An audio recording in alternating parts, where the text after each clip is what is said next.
Hello, fabulous friends, fans, and superstars. Welcome to Synchronicity Web TV. I am your host, Nadiya Shah, and this is your moment of synchronicity. Well, I'm so excited to celebrate with you today, Key Tyler. Now, Key is a evolutionary astrologer. She's a metaphysical writer, and she brings this calm and wise energy, this lovely energy. And so I'm really looking forward to sharing that and celebrating that with you here today. And Key is part of the September 2024 speaker series at Synchronicity University. You've got just a little time left to choose your tuition rate, as low as just $5 a class, to learn from Key and all these wonderful speakers. And the theme for this speaker series is going to be home, and Key is going to be talking about water houses. So there's so much we're going to be talking about here today. Key, welcome. Thank you for being here. It's so good to be here, Nadiya. Thank you so much for the warm welcome.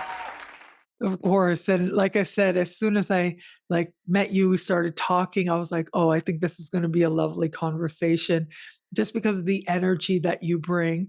And so let me ask you, first of all, metaphysical writer, explain that to me. What is that like for you?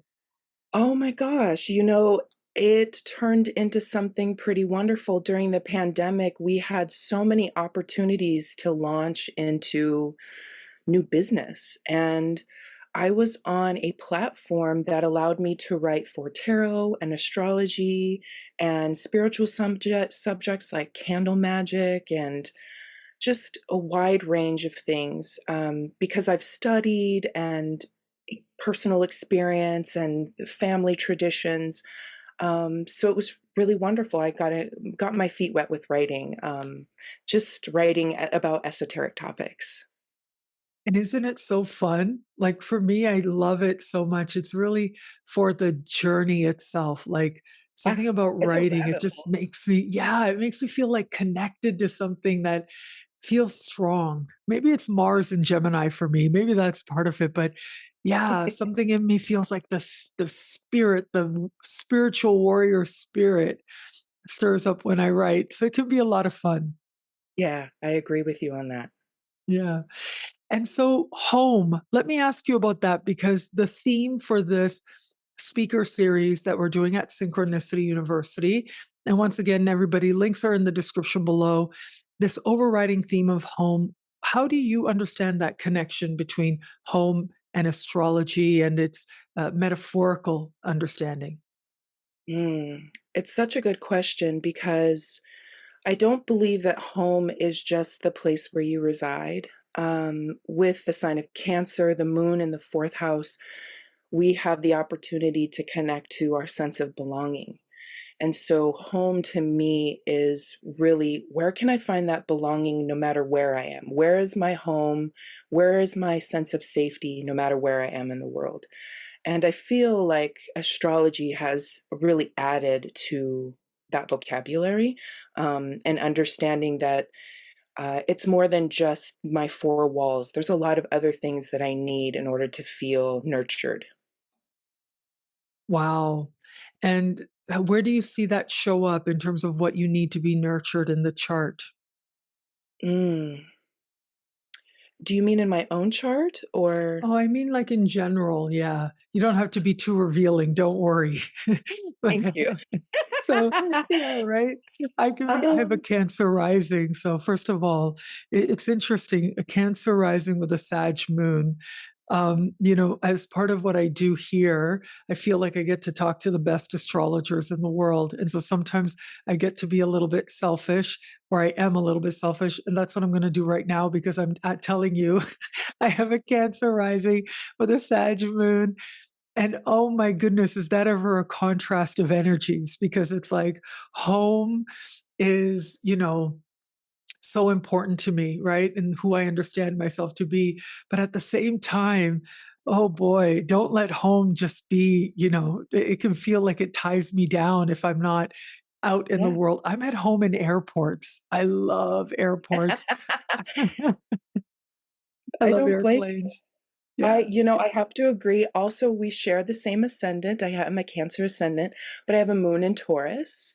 And so, they're becomes levels of comfort that I need to have, but I have the moon in the 11th house. So for me, I don't mind being in airports. I don't mind traveling and being with groups. And that is kind of how I feel my moon with that. Just really being at home with other astrologers, other people who are higher minded, who like to think about the positive and different strategies. That's where I just kind of sink in my chair and I have my little snacks near me and I am good. Yeah, yeah, right. I love it. I love when everything is in a pouch, in its own pouch, and everything is organized, and I know where to go for what. And there's something about it, like being like a turtle, I guess, right? Like Yeah. everything is with you that you need. But it's interesting because the more I travel, the more I want to take with me. And so that can Mm. be a bit of a drag sometimes. And I think it's because well, the older I get, the more elaborate my beauty routines get. That's the truth. Now I'm being vulnerable here. They get more elaborate. I'm very inspired by J-Lo and all that she does, and so Oh, how I beautiful. I love I like that. pampering, so all of that stuff, it means I can't just travel with a carry-on. I'm really not doing that anymore. It's like No. I have all bottles and stuff like that to take with me. But it's self-care, and I think it's because I have Venus conjunct my moon, so that might be a part of it too. Oh, yeah. Yeah. So you are gonna be talking about the water houses. How do you Mm. define that? What are the water houses? Oh, that's a pretty big question. What are the water houses? I believe, in my interpretation, the water houses are an opportunity for change. I named the course The Kingdoms of the Soul because when we're connecting with our emotions and we're connecting emotions as in Cancer, and we're connecting with the parts of ourselves that we really want to transform and change into better when we're dealing with Pluto and the 8th house. And then there's like this release and letting go and just realizing that there are things that you cannot change, and maybe if you go with the flow, then that turbulence will not feel so bad. And so I wanted to add positive language to the water houses because they get a lot of misrepresentation.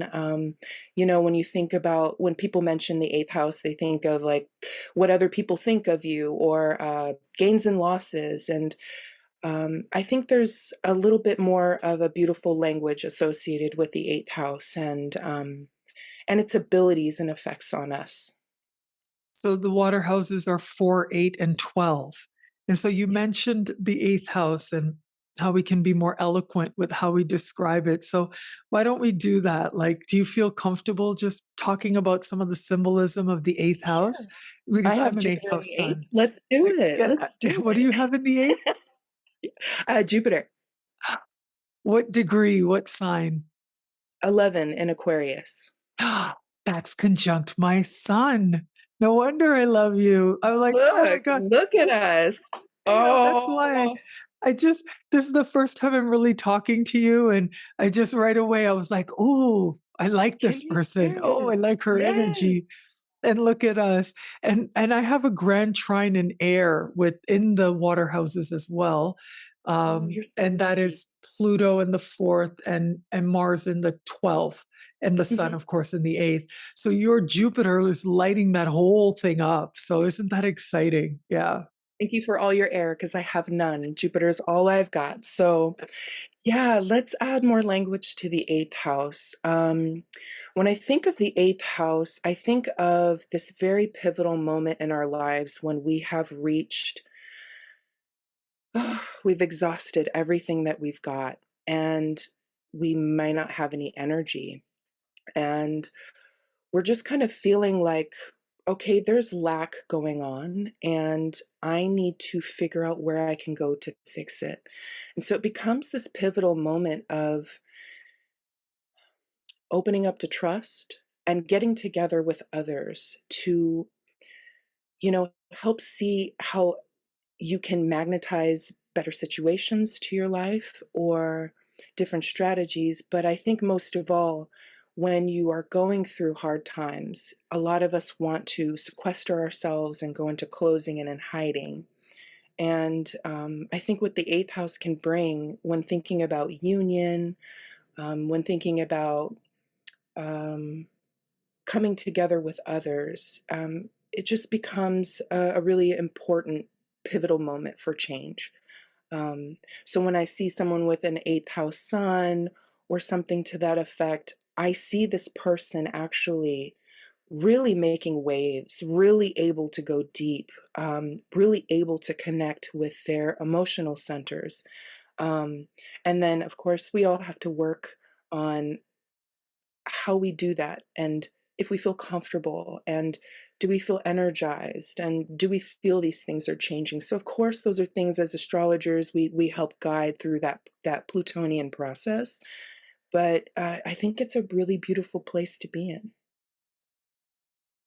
Certainly always searching, right? Yeah, I mean, that's the thing with the water houses. Like, I think we work so hard, yeah, to try and find some security because the fourth, eighth, and 12th can feel like it isn't there. Like we really should be doing more to create that feeling of security, but it's in different ways, right? Like in the fourth house, it's the security of your circumstances, of your living situation, and but in the eighth house, it's like a psychological security or the security of knowing why. I think that's it. It's the why that gets you, right? Yes. Yeah. That's why astrology, I think, is so beautiful. It gives us the why, because it makes these difficult situations, why they don't change, while our emotional state may still be erratic or we're still trying to acclimate. Um, at the end of the day, it's necessary, and it gives us an opportunity to look at it logically. At some point, there is a reason, and we can kind of get underneath it. I find a lot of astrologers do have strong eighth house placements. It's not uncommon, I should say. And especially the way that you and I do astrology, how you and I are inspired to do astrology, to see it as, something metaphysical, something spiritual, as a tool of self-awareness and self-empowerment and spiritual empowerment. That tends to be a very eighth house endeavor to Yeah. undertake. And so it makes a lot of sense because astrologers in general, we want to know why. And that's the thing. And so we figured out we have this symbolic language that at least helps us to put into words the why. And that can be really powerful. Yes, and to add to the point of why, do you feel like the eighth house is the magnet of the chart? Do you feel like that is what attracts what you attract is the eighth house?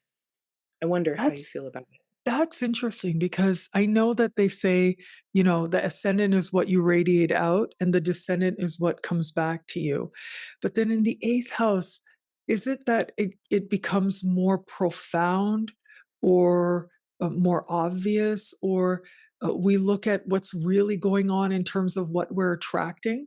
Because I Yeah, remember this post went viral a while back, and basically the person was saying that the descendant is your shadow because it's what, like, you don't realize what you're putting out and it comes back to you or something, and it's like what you're projecting onto other people because you don't know it's in you.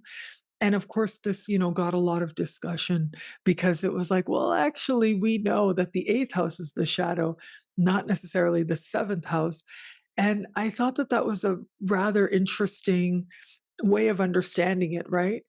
But yeah, it makes sense that with the eighth house, we're going to a deeper level, but we're conscious of it. It's not the type of depth where we don't really know what's going on and we're not sure, like with the 12th or with the fourth. It's like we have no power over it. We have no control over it, right? It was what was. And you can't do anything about the past, basically. But in the eighth house, it becomes a more active principle. Like you know what secrets you're keeping, right? That's the eighth house. Now, isn't it interesting that the eighth house is also about wealth, right? It's about wealth and resources. That connection is powerful. Mhm. It Yeah. is, and our ability to manifest and attract to us what we want and need in our lives if there is lack. So, I really wanted to touch upon just the fact that the 8th house could be a magnet of some sort, depending on what planet you have in that in the 8th house, could be some different factors, but what I've noticed in my own life is because I have Jupiter in the 8th house, I attract a lot of people who are extremely intelligent, who use social media and technological things to the highest degree, people who are constantly Here I exactly am. Yeah, asking yeah. Here we are. questions. They're not afraid to do the shadow work. And so they keep attracting situations to them that help them, deal with these psychological things so that we can get out from on the top of it and we can get to the ninth house and be positive and all of the good stuff, right? So true. I hadn't Yeah. thought of it that way, but yeah, it's like with the eighth house, you admit to yourself what actually is, why you're doing what you're doing, or, what it is that you don't want people to know because maybe they'll judge it because in your head it's messy. Like that's it. Yeah. I think of the eighth house as messy or Yeah, it's complicated, messy. right? But we deal with it, we look at it, maybe we accept it, maybe we change it. Um, Mhm. and then we get to the ninth and we're able to be like, okay, I did that work. I'm done with Let's that. focus on somebody else. Yeah, Let's the yeah, outer world. I'm done with the inner exactly. stuff. Let's go have fun now already. God. Yes. Oh, Yes. because it can be hard to keep having to look at yourself again and again. I will tell you, it is the road less traveled, like according to Scott Empek, who wrote the book, The Road Less Traveled. That book basically is about it's the road of self-examination, right? Is what he's talking about in that classic book. But it is hard work sometimes because it requires a certain sensitivity, especially to yourself. And oh my God, it can make life feel like more. And sometimes that's great, right? Because us eighth house types, we love more, right? We feel it more.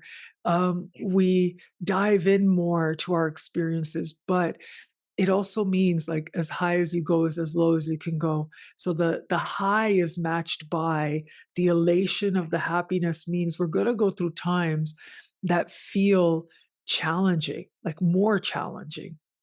Yeah. At least we try to gain something from it, or I don't know, move through it enough. So in the ninth house is a more optimistic type of wisdom, right? The eighth house is a self-reflective type of wisdom. It really is. Yeah, I agree with that. Um, yeah, I I think that the 12th house adds to some of this conversation about, okay, once we've come up for review over and over again with some of these shadow aspects and things that we really want to improve in our lives, at what point do we just accept ourselves for who we are? And at what point do we reclaim and take our own nature into our own hands and just accept what is? And I feel that the 12th house tries to give us a breath of fresh air when it comes to, hey, we there's some things that we cannot control. There's some things that you cannot manipulate out of yourself. You have to just go with the flow of you. And I love the book Neptune in the 12th House by Maurice Fernandez. I believe that book gave me so much understanding of the inner and outer workings of the 12th house. It's not just the house of the self undoing, or, if you've got planets here, you might go to prison. It's much more about the spiritual connection of what is, of who you are, and of who you can allow yourself to be. Um, and in the 12th house for evolutionary astrologers, we do believe that's the career house.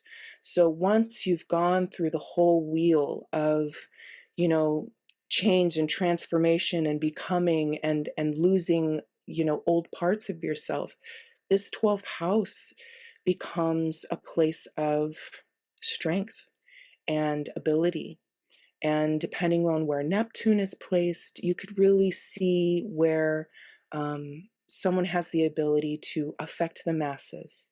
So if we think about the astrological wheel, and how we talked briefly about, going up to the 8th house, we're thinking about our very personal experiences, and we get to the 9th house, we're thinking about other people and the social aspect of life. That is the beginning of the social houses. So when we get to the 12th house, it encompasses all of us, what is true no matter what. And I believe there's such a beautiful current in that. While we look at social media and we're looking at what's happening all over the world, we can find some sense of belonging in all of those stories, of what's happening all over. And so, I think in an essence, the water houses do help us figure out where we belong, and where to find good standing. Wow, where we belong. That's what the water houses help us with. So, with the fourth house, where we belong in terms of our home and our roots, with the 12th house, where we belong in a universal sense. And with the eighth house, how would you understand where we belong in an eighth house perspective? Within yourself, what do you reclaim in your life? What do you take back? What kind of power are you going to emit from yourself, once you've dialed in all of the tools? So I do think that the 8th house is definitely empowerment over time, but it's incremental and takes a lot of energy and will. Oh, wow. Yeah, it can be work. The eighth Yeah. house can be work. And I think a lot of it, of course, does depend on uh, how you approach the work with the sign on the cusp of the eighth house, and also what planets you have in the eighth, right?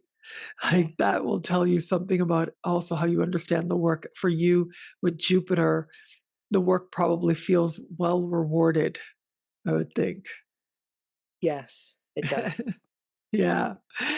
I remember when I was in university for a year in England, and my relocated chart put Jupiter in the eighth. And Mm. yeah, now that I think about it, like, I mean, that was a time of a lot of, I mean, I learned so much about myself that has stayed with me for all these years later, right? So many years later. Yeah. And also the very deep connections I was able to develop with people, um, to be really honest, to be really vulnerable, which isn't always easy for me. I mean, it is an Aquarius sun in the eighth house. Yeah, being vulnerable. You're not I, giving up anything easily. you know, like in my videos, people don't really realize because for a long time, I've avoided talking about myself. It's only in recent years where I'll, talk a little bit about experiences I've been having or whatever. But for the most part, not really. I try not to make my work about me, which is what I like about it. But it is theoretically, you know what I mean? Like metaphorically, like people may not realize I'm talking about someone specific, like they would never know, but I am thinking about somebody. And they may not realize this is advice I need to understand. Like I need to remember how to approach That this is situation. so Yeah. true. Yeah. Yeah, Yeah. it's like coaching yourself and showing up for others in that way. It's a gift, and it's something that you really need to push forward because, if we're talking about the 12th house and our spiritual connection and giving our gifts, what a beautiful way as an Aquarian person to put the focus on somebody else, to give them the stage, and to really pump up somebody else and to not make it about yourself. That's such a spiritual and selfless thing to do. Um, and I think people just love to hear personal stories as well because They wanna feel like they're in the muck with you, and to feel like they're we're normal people. We're similar in some kind of way. You're still affected even though you are, a star goddess, you know? So it's so As important. are we I love all. that you share those tidbits. It's really good. Yeah. Well, I mean, it depends, but it does leave me feeling vulnerable sometimes, which is why I kind of avoid it. And like, it's interesting to consider the ways in which something will come forward that is really designed to help us to know ourselves better and how we work through it. With air on the cusp of the eighth, of course, you're going to work through it by talking and ideas. I would imagine with what would you say with fire on the cusp of the eighth, through inspiration, through creative bursts, physical Yeah, activity, sweat. through Yeah. productive doing, yeah, absolutely. Yeah. With earth manifesting or being in the body, right? Connecting with the body. Yeah. Creating structure, implementing tools and processes. Yeah. And water on the cusp of the eighth, feeling it all. Whether you want to or Yeah, not, you are going to feel it all. and maybe stay there for too long, you know? Move along, move along. Wow, yeah, because you dive into that water and you really don't always realize that, okay, you're clean now. You don't have to keep swimming.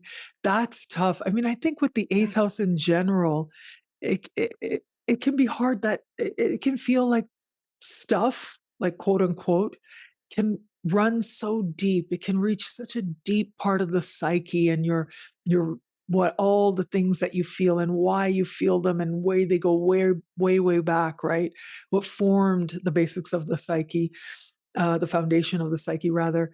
That it can be hard to move on. And I would imagine, yeah, with water, it would be especially hard to say, you know what, I felt it. I felt it enough. Now let's move forward. Yeah. yeah. Enough Whatever is enough. water. Yeah, yeah. Enough is enough. We have to learn that, as 8th house people. Yeah. Yeah. And what water energy, it must, the water houses in particular, as you're mentioning, it's about allowing movement to happen in those areas, right? Because that can be the hardest thing. It is the hardest thing, because just from speaking with other people who talk about their emotions as Pandora's box, once you open it, you can't undo it. And I've talked to a lot of water people who believe that if they allow it to turn on, they won't be able to get out of it.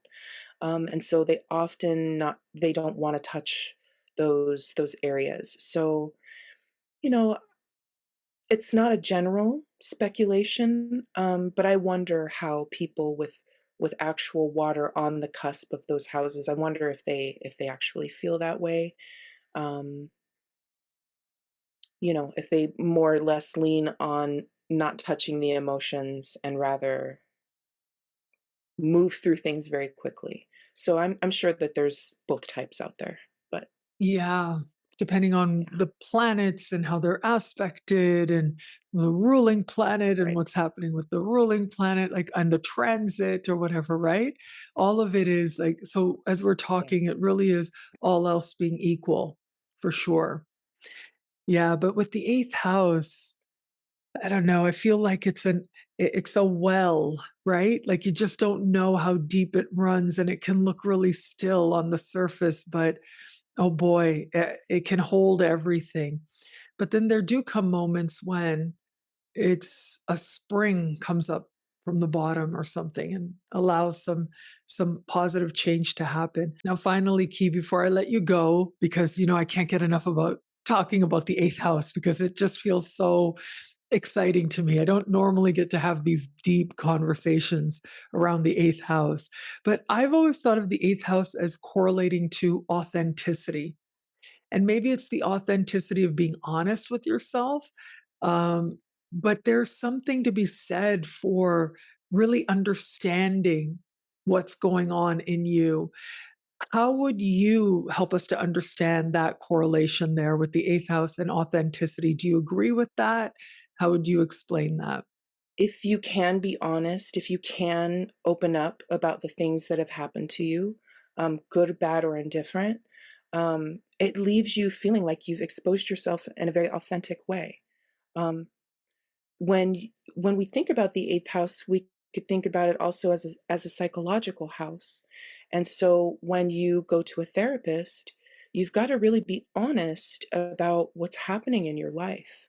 And oftentimes, what comes out of that is a revelation or revealing your most authentic self because you've gotten a chance to churn through the things that have not felt connective. Yeah, I guess What do those you think? times when we don't feel at peace with ourselves that lead us to those, times when we feel like we want to get therapy or something. It is ultimately so that we can find what our real answers are, which Yeah. is where authenticity can be found as well. It's very powerful to consider. Once again, everybody, Key is coming to Synchronicity University as part of the September 2024 speaker series. You've got a little time left to choose your tuition rate. As always, just $5 a class to learn from Key and these wonderful astrologers, a kingdom of the water houses. Is that kingdoms of the soul? That's what you said. Kingdoms of the soul. What a poetic, beautiful way to Yes. describe the Thank you water so houses in much. the I'm chart. very excited to. Yeah, thank you so much for allowing this conversation. It was a lot of fun, and I really look forward to having more of this deep conversation in September. Yes. Yeah, it'll be wonderful. I'm really looking forward to your class. So thank you again, Key, for being here. And thank you, everybody Thank you out there, so for much, Nadia. watching. I appreciate you. Until we connect again, take care. Bye.